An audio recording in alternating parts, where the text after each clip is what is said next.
Witam Was, moi drodzy. Dzisiaj taki filmik jednopytaniowy, ponieważ parę razy już mi wpadło takie pytanie, gdzie po prostu pytaliście mnie, jaki olej jest po prostu najlepszy do zalewania ziół. Ponieważ bardzo często robimy sobie jakieś wyciągi olejowe, robimy sobie jakieś kosmetyki sami i tego typu różne rzeczy, gdzieś tam zioła do oleju, wiecie, no to się robi tak nagminnie. I to pytanie bardzo często mi po prostu wpada. Więc, moi drodzy, odpowiedź jest tutaj moim zdaniem bardzo prosta. Najlepszym olejem do tego, to może być zaskoczenie dla niektórych, jest oliwa z oliwek. Dokładnie, taka prawdziwa, fajna oliwa z oliwek, nie jakoś tam mocno panczowana, ponieważ wiecie, to się też rozpuszcza i tak dalej z innymi olejami. To jest bardzo popularne, czyli mieć dobre źródło, dobrej oliwy. Idzie to rozpoznać, niektórzy robią badania w laboratoriach i tak dalej, sprawdzają, jak to tam wygląda z tą oliwą, czy tam są jakieś domieszki i tego typu rzeczy. Nie mówimy tutaj o oliwie z oliwek, która jest rafinowana. To nie, to od razu, to absolutnie odpada. Chodzi o taką naturalną, zimnego tłoczenia, ta jest najlepsza. Dlaczego jest najlepsza? Ponieważ jest to jeden z najlepszych olei. Ponieważ oliwa z oliwek zawiera wszystkie cenne substancje, których potrzebuje nasza skóra. A jak wiadomo, takie różnego rodzaju wyciągi ziołowe, kosmetyki i tak dalej, właśnie typowo nakłada się na skórę.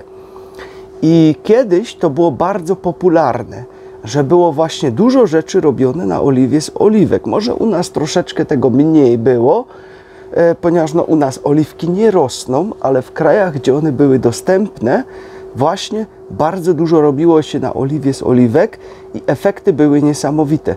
Właśnie przez to, że ona pozawiera te wszystkie cenne substancje, których nasza skóra potrzebuje. To jest jeden z jedynych takich olei, który naprawdę ma bardzo dużo z tych rzeczy i one się również wchłaniają do tej skóry z tego oleju. Także było to nagminnie stosowane z bardzo dobrymi efektami. Dlaczego w ogóle pewnie się zastanawiacie, czemu teraz w jedzeniu nie ma wszędzie oliwy z oliwek, tylko wszędzie jest po prostu inny olej. Mianowicie to jest spowodowane tym, że przemysł unika jak ognia oliwy z oliwek. Dlaczego? Ponieważ stwarza im to ogromne problemy, żeby go tam przetworzyć, użyć i tak dalej, i tak dalej. Jest on bardzo trudnym olejem, jeżeli chodzi o przemysł. To jest koszmar dla każdego przemysłu, żeby używać właśnie oliwy z oliwek. Ponieważ oliwa z oliwek ma nawet to w sobie, że potrafi rozpuszczać niektóre rzeczy. I tu bardzo takim fenomenem jest to, jak się kapnie gdzieś oliwą z oliwek, na przykład na etykietę, czego producenci też bardzo nienawidzą. Bo jak się kapnie, to się po prostu ten cały tusz zaczyna rozpuszczać. Właśnie po oliwie z oliwek. I ona jest po prostu koszmarem i dla nich, i dlatego no, tak popularne stały się też inne oleje, a i z drugiej strony, bo są tańsze. Ale jeżeli chodzi o zioła, to oliwa z oliwek jest bardzo dobrym wyborem. Po oliwie z oliwek mógłbym powiedzieć, że jest to olej kokosowy, ponieważ on też ma różne fajne właściwości, też dla skóry i tak dalej, i tak dalej. Jest też bardzo fajnym olejem, którego również można użyć, jednak trzeba pamiętać, że on w zimnych temperaturach stężeje nam i po prostu no, będzie twardy. Także to jest typowe dla oleju kokosowego. Oczywiście też zimno tłoczony, nie ten inny, bo ten inny to przeważnie jest produkowany z odpadów, jak się dowiedziałem jakiś czas temu. No, takich już pleśniejących kokosów i tak dalej. Później się tam odciąga kolor, smak, zapach, bla, bla, bla. Wszystko się wyrzuca, bieli się go jeszcze i mamy ładny olej. Także musi być pachnący kokosem, smakować kokosem i tak dalej. Najlepiej, żeby tam pisało virgin, czy po prostu extra virgin. Różne są nazwy tego, które są używane, także na to trzeba zwrócić uwagę. Olej lniany nie za bardzo się do tego nadaje, ponieważ o to się też pytaliście, ponieważ pamiętajcie, że olej lniany się bardzo szybko utlenia. To jest kwestia kilku dni i on jest utleniony i wtedy zaczyna szkodzić zamiast pomagać. I musi być cały czas w lodówce przechowywany. Każdy mały podmuch ciepła, nawet przy otwieraniu lodówki już mu szkodzi. Dlatego nie jest dobrym pomysłem używanie oleju lnianego do ziół. Ja bym tego unikał. To naprawdę jest zły pomysł.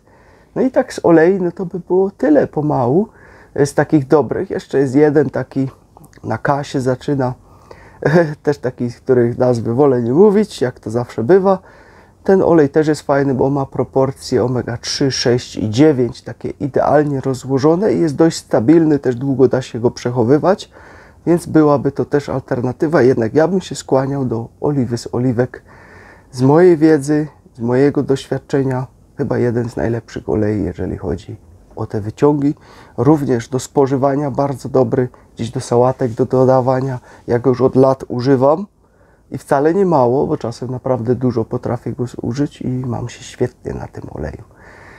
Także, a jeszcze pewnie zapytacie, czy można smażyć od razu na oliwie z oliwek, także to pytanie już sobie ubiegnę, żeby mi to znowu w komentarzach nie wyskoczyło. Można, ale bez przesady. Nie smażymy tego na nie wiadomo jakim wielkim ogniu, żeby tam to wszystko pryskało i szalało i się przepalało, bo to nie jest zdrowe.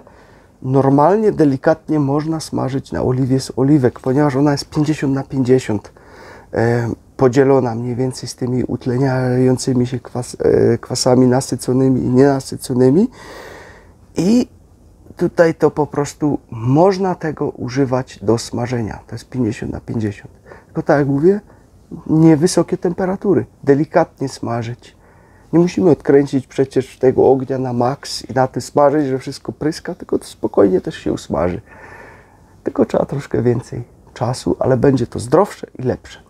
Także tyle na dziś. Trzymajcie się. Hej!